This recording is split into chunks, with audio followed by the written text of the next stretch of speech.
कितना छोटा सा शब्द है, किंतु ठीक से देखो तो समस्त संसार इसी शब्द में समा है।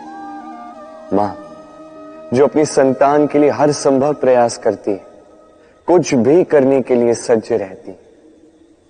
मां जिसका सबसे बड़ा गुण निश्चलता, मन में ना कोई पूर्वाग्रह, ना कोई भेदभाव, ना कोई छल कपट, और इतनी भोली होती है मां। संतान भले ही झूठा रो दे, मां को लगता है कि कदाचित वास्तव में भूख लगी होगी। मां चाहे जन्म देने वाली हो चाहे पालने वाली, स्वर्ग, ये स्वर्ग हमें मां के चरणों के नीचे ही प्राप्त होगा। सहनशीलता मां का दूसरा सबसे बड़ा गुण। कहते हैं कि धरती से अधिक सहनशील और कोई नहीं। उसे खोदने के पश्चात भी धरती हमें फसल देती है, किंतु मां, ये मां धरती से कम सहनशील नहीं है। तनिक सोचिए, 9 माह तक संतान को अपनी कोख में रखना, क्या यह सहनशीलता कोई पुरुष दिखा सकता? क्या यह सहनशीलता कोई पिता दिखा सकता है? स्त्री में शील भले हो, सहनशीलता की परिभाषा उसे मां बनने के पश्चात प्राप्त होती है। स्वयं का अस्तित्व भुलाकर संतान का अस्तित्व बनाती है।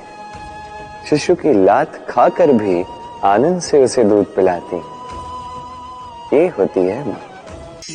मां का एक और सबसे महान गुण, स्वयं को ढालने की अद्भुत शक्ति। जिस प्रकार एक मां स्वयं को ढाल सकती है और कोई नहीं कर सकता। मां एक महानदी की भांति है, जिसकी ऊर्जा असीमित है किंतु अहंकार बिल्कुल नहीं।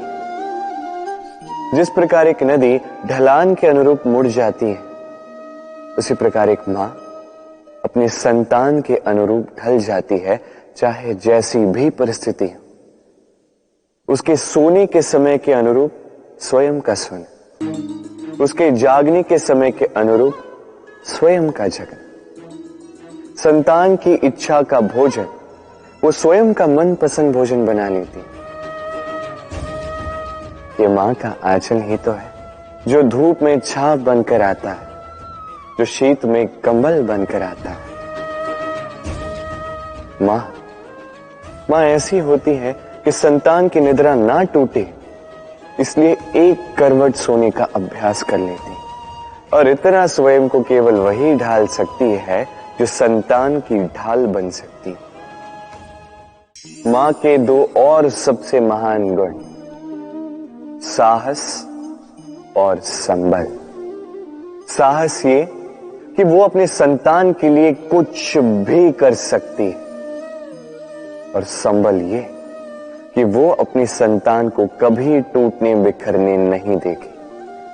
तनिक सोचिए, जब भी आपको चोट लगती है, चीख से पूर्व मां का नाम मुख में क्यों आता है?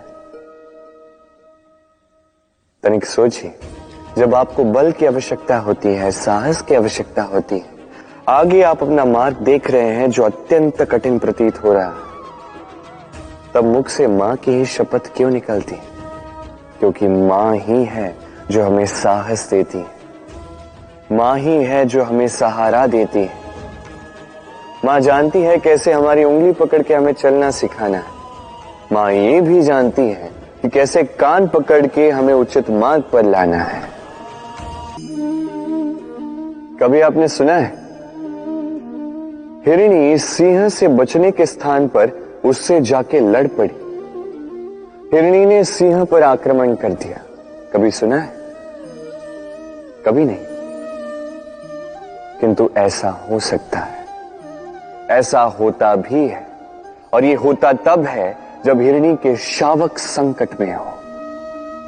जब उन्हें सिंह से प्राणों का संकट हो, तब हिरणी भी आके सिंह से लड़ पड़ती है, उससे भिड़ पड़ती है, क्योंकि वो मां है, और मां अपनी संतान के लिए कुछ भी कर सकती है। ये ममता है, ये जितनी कोमल हो सकती है, उतनी ही कठोर भी हो सकती है।